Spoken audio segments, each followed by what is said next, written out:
That boundary layer dynamic's always hard to figure out. Always. Let's take a look at what's happening, starting with a spectacular sunset. As we look to the west from the Mark Hopkins Hotel, we've had that high cloud cover floating through all day, filtering the sunshine, but also resulting in just this beautiful view as the sun was dipping below the horizon. You can see it shining through the clouds, but not emerging completely. Now, the high cloud cover did have an impact on solar electricity generation around the Bay Area today, but not too much. We still made the most of what's shown through the clouds in our short daylight hours. Tomorrow, full sunshine, so the numbers go up. A lot more cloud cover on Sunday because the storm system, it's out over the Pacific right now, is going to be moving closer to us, sending clouds into the skies over the Bay Area on Sunday, and eventually a better chance of rain as well. Much more on that momentarily. Looking outside from Salesforce Tower towards the Golden Gate, the last hints of light on the horizon, along with that haze on the horizon. Don't like seeing that. Temperatures have retreated to the 50s after we made it up into the 60s in most locations today. Now, with that layer of high clouds overhead tonight, it's like a sheet as opposed to a quilt. It's not going to be very effective at holding much warmth near ground level,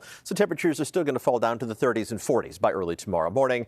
But the clouds are going to depart. We're going to see a lot of sunshine tomorrow, and temperatures are going to warm up a lot more. In fact, we're going to make it up into the low 70s for highs around San Jose, Los Gatos, mid 70s for Morgan Hill. Could be flirting with record territory there.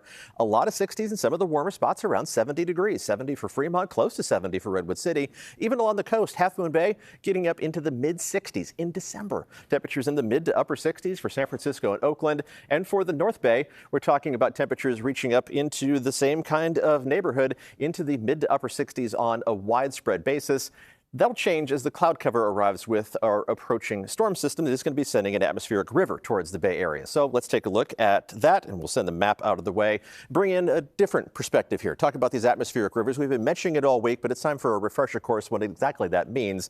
These are narrow channels of moisture-rich air that travel across the entire Pacific. As they're traveling towards the Pacific, they're only about 250 to maybe just less than 400 miles across, which is narrow on a planetary scale, but they contain a lot of moisture, 10 times the amount of water that flows through the mouth of the Mississippi River being transported through the atmosphere over our heads by these moderate to strong atmospheric rivers. Now, as it interacts with the coast, it runs into the terrain along the coast, and that does two things. First of all, the interaction with land slows down the speed the air is moving, so that contracts it horizontally, but it also rises as it encounters the coastal ranges down the peninsula, the Santa Cruz Mountains, and the North Bay Mountains, and that forces the air up. It contracts it vertically.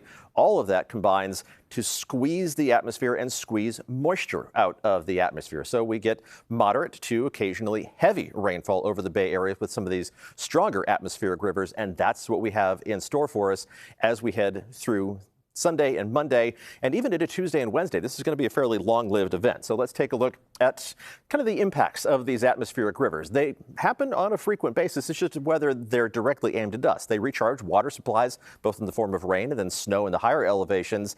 They can cause flooding, other hazards, wind damage with some of the stronger events, but they also bring more rain even faster in a warming climate. That's the other impact that we have to monitor as we continue to look at how things change. Now, this one is not going to be towards the top of the scale.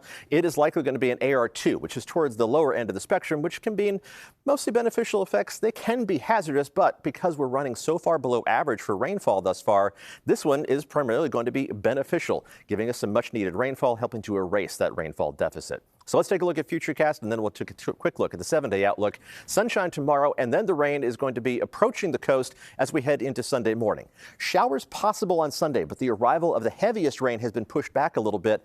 That's not going to get here until Sunday night into early Monday. It looks like the Monday morning commute is going to be a mess. I think the Monday afternoon commute is going to be a mess as well. Sunday night to Monday, one wave of heavier rain.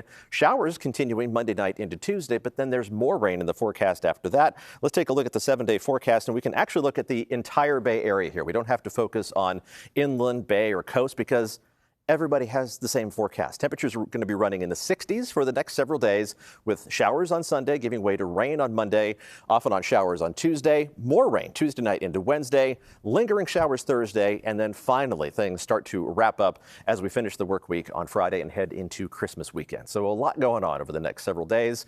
We'll be here to keep you updated.